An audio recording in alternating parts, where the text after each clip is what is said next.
My name is Tumelo Sengwane, student number 62425064. So my poem is actually made to encourage the grade 12 learners to take responsibility for their future.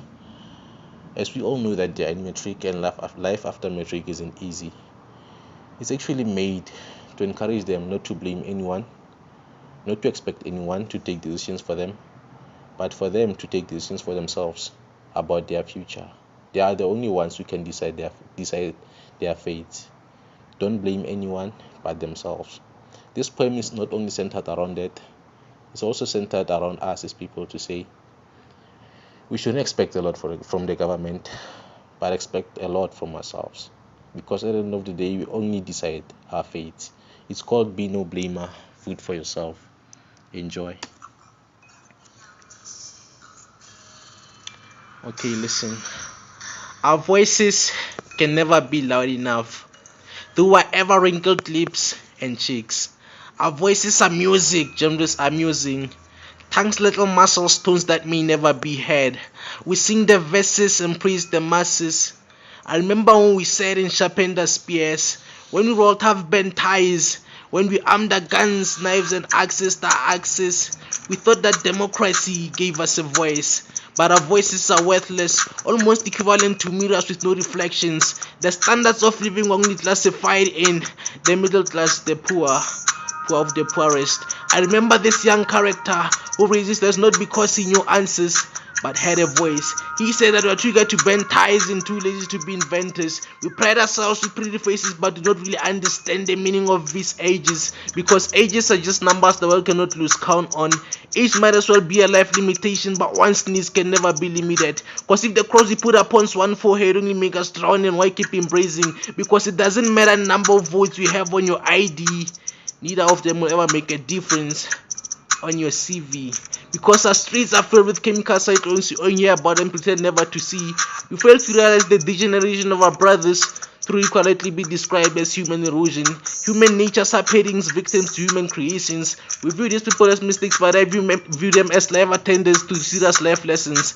Lessons designed to make us feel better or make us feel bad, because they only view unemployment rate as a lousy debate over race.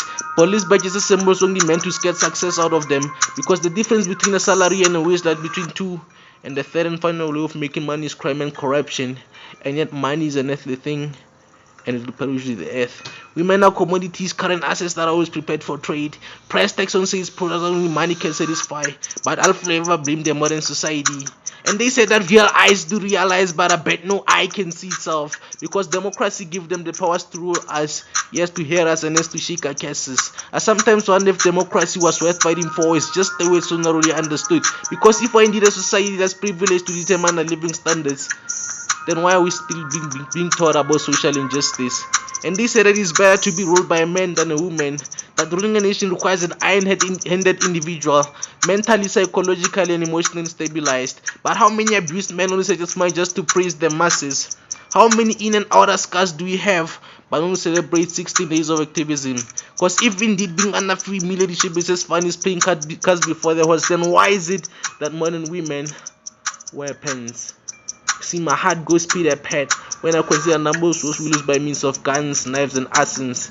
Because a woman is supposed to be a man's subject, and she's supposed to be there to keep him company. But instead, we sharpen our spears for wrong reasons, because we're governed by rights we're not even aware of. Responsibilities only reactions for countless actions. To even know that God is the beginning of wisdom, churches and businesses all classified under ventures, and yet money is an earthly thing, and it will perish with the earth. But does this society ever take pains just to pray through the good books? Does this story ever take pains just to flip through the good books, let alone read it? Because if you continue being reluctant to read this redundancy, our struggle will always continue. For the water and sanitation they promised us, the jobs they said that they prepare for us, the lands, the deeds, and the houses that we wanna possess.